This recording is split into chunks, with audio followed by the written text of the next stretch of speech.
निर्देशांक ज्यामिति, coordinate geometry. निर्देशांक ज्यामिति में वास्तव में हम लोग पढ़ेंगे कि किसी बिंदु की स्थिति को हम कैसे प्रदर्शित करते हैं। कोई बिंदु कहाँ स्थित है, उसकी लोकेशन जो है उसे हम एक निर्देशांक से व्यक्त करते हैं। ब्रैकेट में लिख दिया जाएगा एक्स वाई। एक्स जो रहेगा वो भुज कहलाएगा और वाई जो रहेगा वो कोट कहलाएगा। उसको एक ब्रैकेट में लिख देते हैं। ये निर्देशांक लिखने का तरीका है। निर्देशांक हमेशा 2 अंकों में लिखा रहेगा, ठीक है ना, एक भुज और एक कोट रहेगा। इसी तरह जब अगली कक्षाओं में आप जाएंगे तो 3 रहेंगे, एक्स वाई और जेड। किसी बिंदु की स्थिति जेड एक्सिस से भी वहां पढ़ेंगे, ठीक है। यहाँ 2D की बात करें हम तो यहाँ ये एक्स एक्सिस है और ये वाई एक्सिस है। दोनों एक्सिस कहाँ मिलते हैं एक दूसरे को? मूल बिंदु पर मिलते हैं। इस बिंदु को क्या कहेंगे? मूल बिंदु कहेंगे। और मूल बिंदु का निर्देशांक क्या होता है? 0 0 होता है, ठीक है ना। ऐसा परीक्षा में आता है कि एक्स अक्ष और वाई अक्ष दोनों परस्पर एक दूसरे को कहाँ प्रतिच्छेद करते हैं? क्या कह देंगे? मूल बिंदु प्रतिच्छेद करते हैं। अब जैसे किसी बिंदु को हम ले लिए उदाहरण के तौर पर 4 3, ये निर्देशांक ले लिए किसी बिंदु 4 3। मान लीजिए कोई बिंदु P है, यहाँ ये P बिंदु के निर्देशांक है 4 3। तो ये क्या बता रहे हैं? ये 4 बता रहा है कि वाई अक्ष से दूरी इसकी कितनी है? 4 इकाई है। और एक्स अक्ष से दूरी इसकी कितनी है? 3 इकाई। बात समझ में आ रही ना?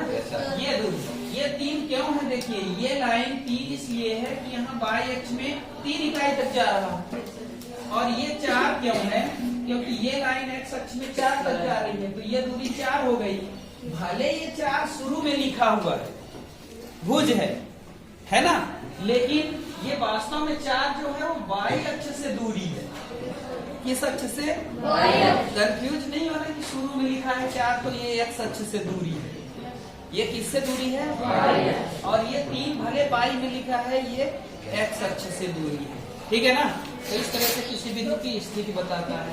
अब इसमें सबसे पहला टॉपिक है डिस्टेंस फार्मूला, दूरी का सूत्र।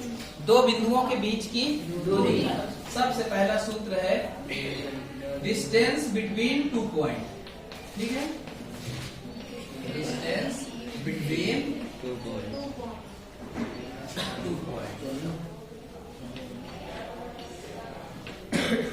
2 बिंदुओं के बीच की दूरी। 2 बिंदुओं के बीच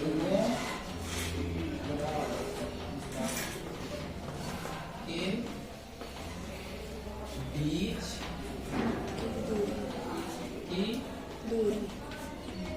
दूरी। 2 बिंदुओं के बीच की दूरी, डिस्टेंस बिटवीन 2 पॉइंट। मान लीजिए एक बिंदु है, उदाहरण के लिए हम कहीं भी एक बिंदु ले लेते हैं। ये बिंदु मान लीजिए एक है A, इसका निर्देशांक x1 y1, ठीक। इसके निर्देशांक क्या हो गए? x1 y1।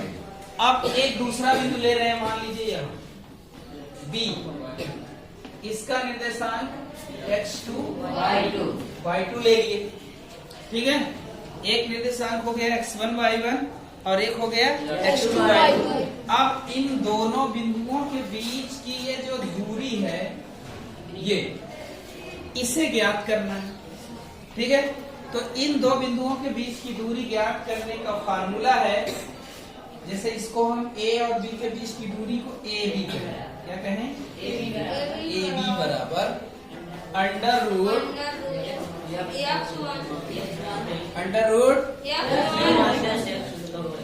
पहले x2 फिर x2 माइनस बिल्कुल y2 माइनस y1 का होल स्क्वायर। ये फार्मूला है दूरी ज्ञात करने का। 2 बिंदुओं के बीच की दूरी को हम इसी सूत्र से ज्ञात करेंगे, ठीक है। Under root x2 minus x1 plus y2 minus y1 का होल स्क्वायर। इस फार्मूले में आप अगर x1 x2 को इंटरचेंज कर दें, एक दूसरे को बदल दें, मतलब जहां x2 माइनस x1 लिखा है ना, वहां आप x1 माइनस x2 कर लो, और जहां y2 माइनस y1 लिखा है वहां y1 माइनस y2, तब भी उतना ही आंसर आएगा। ठीक है, ऐसा क्यों उतना ही आएगा? क्योंकि जब यहाँ आप बदलेंगे x1 पहले और x2 बाद में, तो मान लीजिए एक माइनस का अंतर आएगा और माइनस का स्क्वायर प्लस हो जाता है, तो फिर से उतना ही आ जाएगा। ठीक है ना, तो चाहे आप x1 माइनस x2 करें, y1 माइनस y2 करें, और चाहे x2 माइनस x1 का whole square plus y2 minus y1 का होल स्क्वायर अंदर रूट निकालें, तो इस तरह से ये फार्मूला किसका फार्मूला है? दूरी का सूत्र है ना, डिस्टेंस फार्मूला, दूरी का सूत्र। और ये हमेशा धनात्मक आएगी दूरी, ठीक है ना, ये हमेशा क्या आएगी? पॉजिटिव। दूरी हमेशा क्या होती है? धनात्मक होगी, ऋण में उत्तर इसमें नहीं आएगा, धनात्मक। ठीक है, अब चलिए एक एग्जाम्पल लेते हैं हम लोग और दो बिंदुओं के बीच की दूरी ज्ञात करते हैं। ठीक है, चलिए लगाइए, दो बिंदुओं के बीच की दूरी मान लीजिए एक बिंदु ले लेते हैं, P है 1 2 और Q है -1 -2। इन दो बिंदुओं के बीच की दूरी ज्ञात करिए, कितनी आएगी? डिस्टेंस फार्मूले से, इस फार्मूले का प्रयोग करके दूरी ज्ञात करिए, कितनी आएगी? अभी जो क्वेश्चन दिया गया था, दो बिंदुओं के बीच की दूरी P और Q दो बिंदु हैं, उनके बीच की दूरी आप लोग लगा लिए होंगे। कितना आया है आंसर? 2√5 आया। यस, 2√5। चलिए कैसे लगाए हैं, इसको हम लोग लगाते हैं। यहाँ P और Q है ना, तो यहाँ हम लोग P Q बराबर क्या आएगा? x2 माइनस x1 करना है ना, -1 और -1 में हमें 1 को माइनस करना है। ये माइनस कहाँ से आ गया? ये फार्मूले बता है। और ये माइनस कहाँ से आया? इसमें माइनस। ठीक है, अब देखो अगला है, इसमें -2 में 2 को घटाना। किसको घटाना है?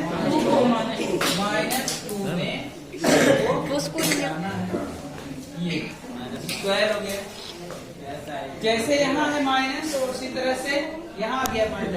ये देखिए, इसको x1 y1 आप मान लें और इसको x2 y2 मान लें। तो x2 में जब x1 घटाएंगे तो -1 में 1 घटाएंगे, और जब y2 में y1 घटाएंगे तो -2 में 2 घटाएंगे। ये अब देखिए कितना आ गया? अंडर रूट, ये 1 और 1 कितना हो गया? 2। माइनस में है दोनों, जुड़ जाएंगे, -2 हो गया, फिर प्लस ये भी दोनों -4, -4 का होल स्क्वायर। अब देखिए इसको आगे लगा देंगे, कितना आएगा? 2 का स्क्वायर 4 प्लस 16 4 का गुणा 4 तो 16 4 कितना हो गया? 20 अंडर रूट आ गया। अब इसको आप चाहे फैक्टराइज कर दें तो 2√5 है ना। 20 का जब फैक्टर करेंगे इस तरह तो ऐसा आएगा ना, ये तो यहाँ देखिए 2 जो है 2 बार है, तो उसका वर्गमूल निकल गया 2 का, बाहर लिख दिए 2। अब 5 अकेला जो है ये इसको अंडर रूट में लिख देंगे। इस तरह से 2√5 आ गया दो बिंदुओं के बीच की दूरी, या अंडर रूट 20। ठीक है ना, यही आंसर आ गया। ठीक।